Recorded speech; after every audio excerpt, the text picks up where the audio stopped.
Ako po ay umaamin sa aking maling nagawa. Taus-puso at puno ng pagsisisi. Congressman Zaldy ko one time called me asking for a 25% commission, and out of that amount, 2% was to be shared equally between Engineer Alcantara and myself, Senator Cheese Escudero. I delivered 20% of approximately 800 million or about 160 million. Senator Nancy Binay, 37 million, I then delivered to Senator Binay at a house in Quezon City.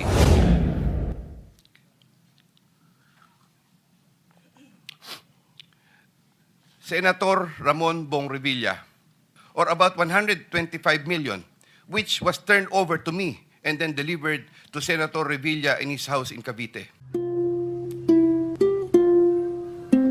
Do you swear or affirm to tell the truth, the whole truth, and nothing but the truth in this proceeding? Thank you. You may take your seat. Thank you. Are you ready to make your statement? Yes po, Mr. Chair. You may proceed.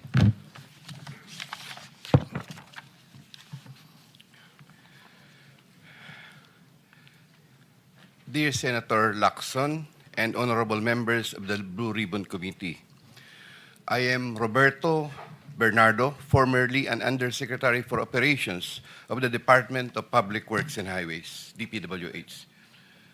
I was summoned to appear today before the Honorable Blue Ribbon Committee and required to testify in connection with its ongoing inquiry in aid of legislation into the reported anomalies in certain DPWH projects, flood control projects. Bago ko po ilahad ang aking nalalaman sa mga bagay na nais tumbukin ng kagalang-galang na Blue Ribbon Committee, ako po ay umaamin sa aking maling nagawa. Ako po ay hindi naging matatag at tapat sa pagpapatupad ng tungkulin na ipinagkatiwala sa akin ng ating pamahalaan at sambayanan. Taus-puso at puno ng pagsisisi na ako po ay humihingi ng kapatawaran sa Diyos, sa ating bansa at mga kababayan, gayon din sa aking pamilya, mga kaibigan at sa lahat ng aking binigo. Nakagawa po ako ng pagkakamali at pinahintulutan ko po ang aking sarili na maging kasangkapan sa pagpapatupad ng isang masamang gawain. Handa po akong gawin ang lahat ng nararapat upang maiwasto ang aking kamalian at maiwasan na ito'y mangyaring muli. I wish to assure the Honorable Blue Ribbon Committee of my full cooperation with the investigation. I am submitting an affidavit outlining my knowledge and of and involvement in certain events material to the subject of investigation. Moreover, I will disclose and expound on related incidents within my personal knowledge, mindful not only of the materiality of my testimony, but also of my rights, as well as fearful of what effects my disclosures will have on my family's safety and well-being. I have applied before the Department of Justice for coverage as a state witness under Republic Act No. 6981, otherwise known as Witness Protection, Security and Benefit Act. I hope the Honorable Blue Ribbon Committee will find merit in my application and favorably endorse the same to the DOJ. With the assurance of the Honorable Blue Ribbon Committee that my rights and benefits under RA 6981 shall be respected, I am prepared to submit the aforesaid affidavit to Honorable Blue Ribbon Committee and swear to and testify on the same, with the approval of the Honorable DOJ Secretary on the disclosure thereof for such purposes. The highly sensitive nature of the disclosures made in my affidavit cannot be stressed enough. These deal with involvement in irregularities of 4 senators and 1 congressman, 1 member of a constitutional commission, and 1 undersecretary, seriously undermining public trust in 2 out of 3 branches of our government and a constitutional body, thereby posing a significant threat to our national security as it may lead to political instability, which may weaken the ability of the government to function effectively. 25 of September 2025, Makati City, Metro Manila. And this, Mr. Chair, signed na po ito. Okay. May we hear from Secretary Remulla since he mentioned about his application for admission into the program? Your Honor, we will have to evaluate his statements in relation to all the other testimonies that we have gathered in the DOJ and in the Blue Ribbon Committee.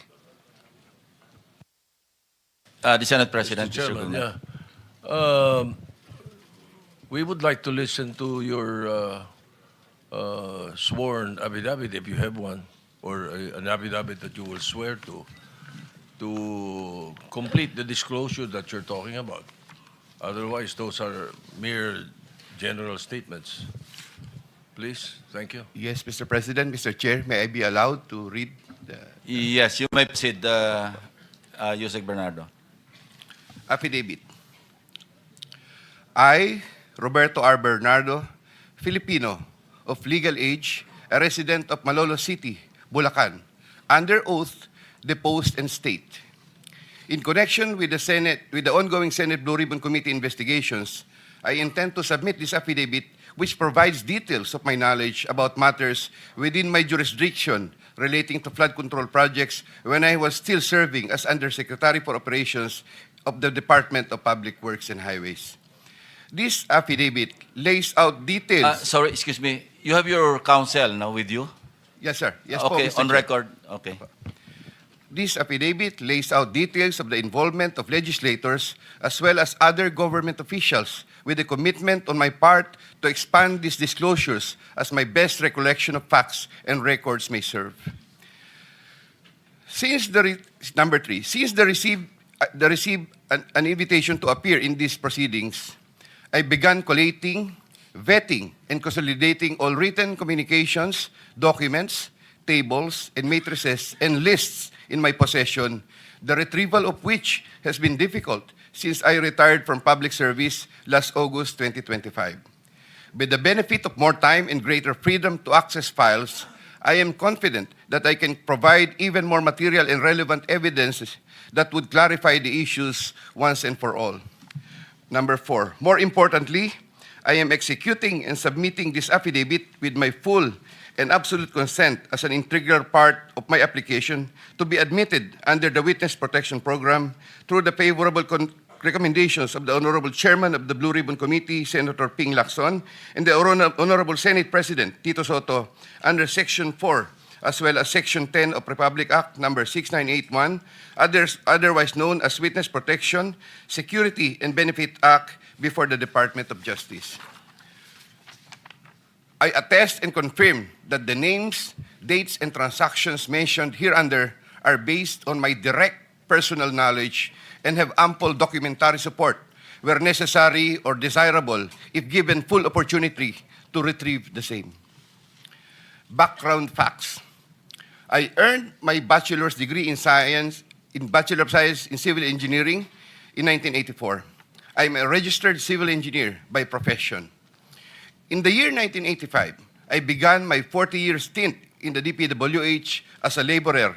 I then climbed the ranks through the years as Associate Civil Engineer, Engineer 2, Engineer 3, and as Assistant District Engineer, Assistant Regional Director. I then became Assistant Regional Director CESO 4 sometime in 2012 until my appointment as Assistant Secretary in 2016. I finally became Undersecretary more than a year later and remained such until my retirement on August 2025.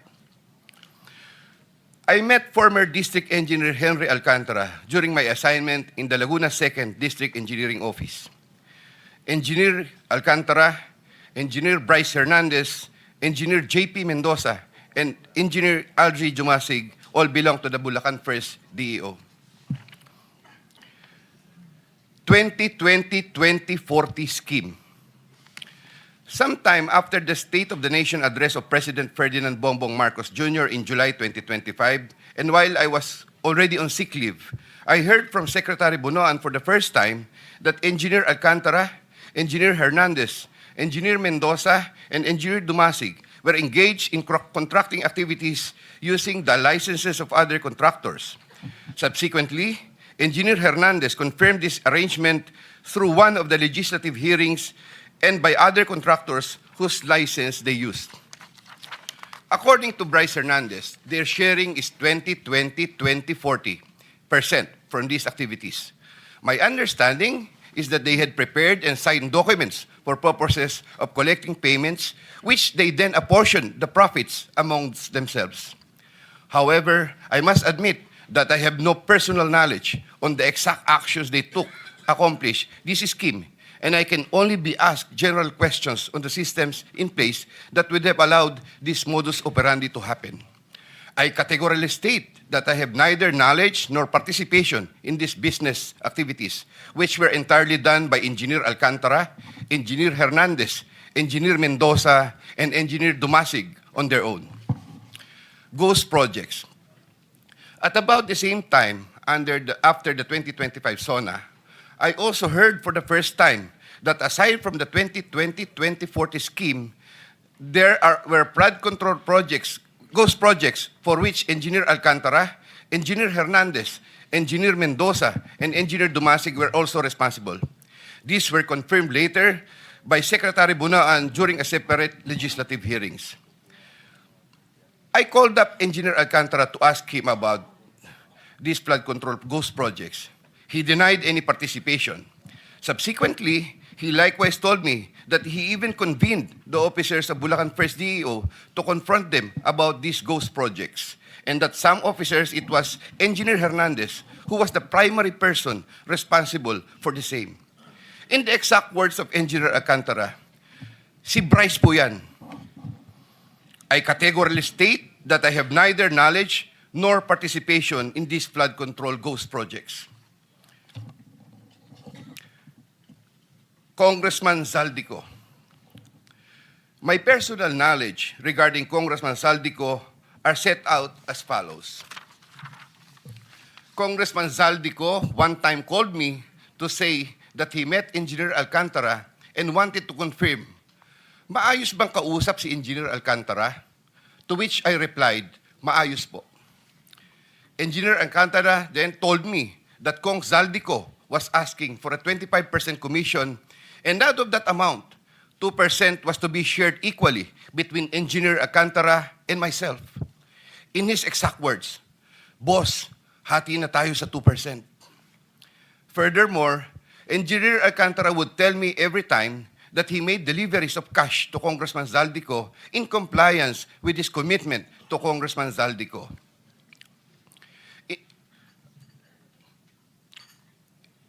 In this affidavit, I shall mention my personal knowledge regarding Senator Cheese Escudero as follows.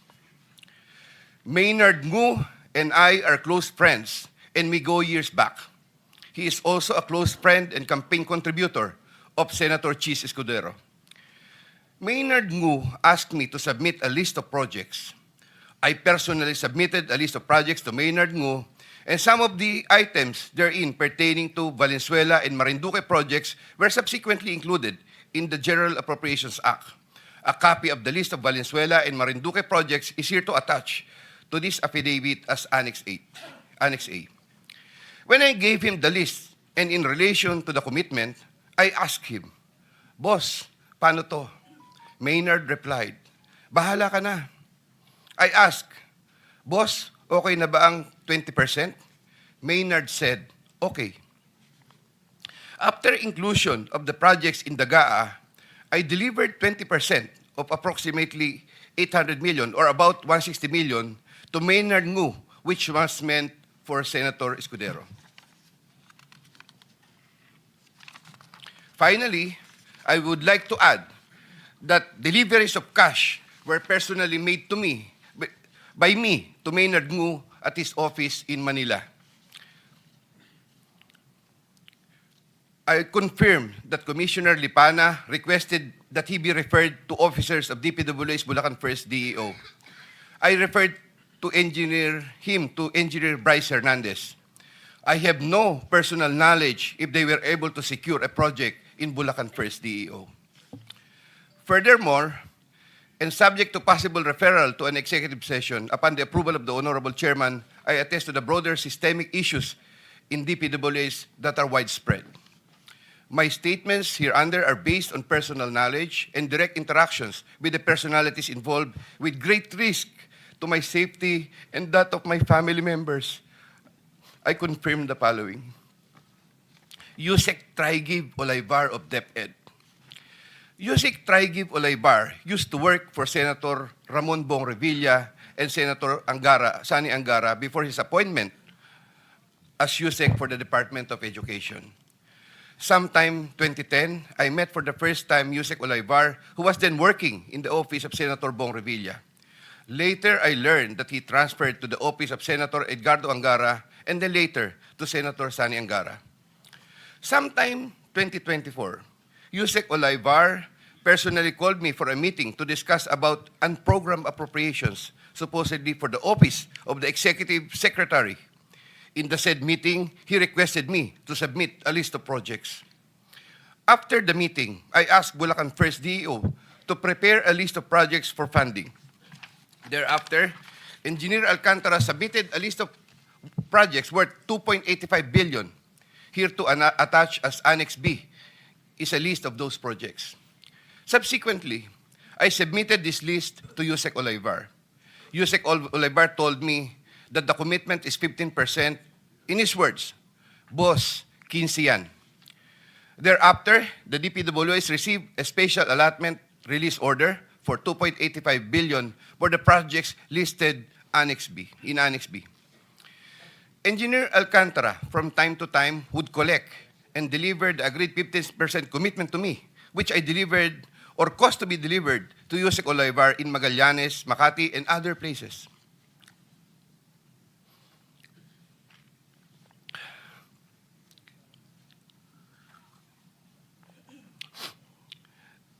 Senator Ramon Bong Revilla.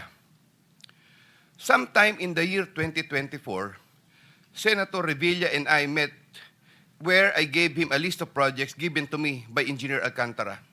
Senator Revilla asked for a commitment, which I suggested. Then he approved at 25% of the total amount of the projects indicated in the list here to attach as Annex C.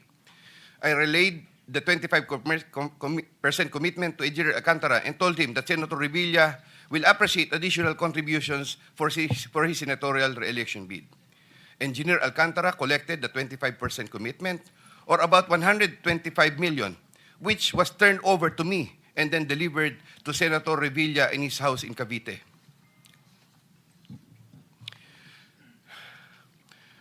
Senator Nancy Binay. Sometime in the year 2024, Carlin Villa, a staff of trusted confidant of Senator Binay, called me and asked for a commitment which was set at 15% of the total amount of the projects indicated in the list here to attach as Annex D. I relayed the 15% commitment to Engineer Alcantara. Engineer Alcantara collected 15% commitment, or about 37 million, which was turned over to me and which I then delivered to Senator Binay at a house in Quezon City. Given the complexities of the transactions and personalities involved, I humbly reserve the right to submit a supplementary affidavit if warranted in the premises. I attest to the truth of the foregoing statements based on my personal knowledge and authentic records. In witness or hope, I will be affixing my signature this day of September 2025 here. Mr. Chair. Yeah. Kindly sign your affidavit in the presence of everybody.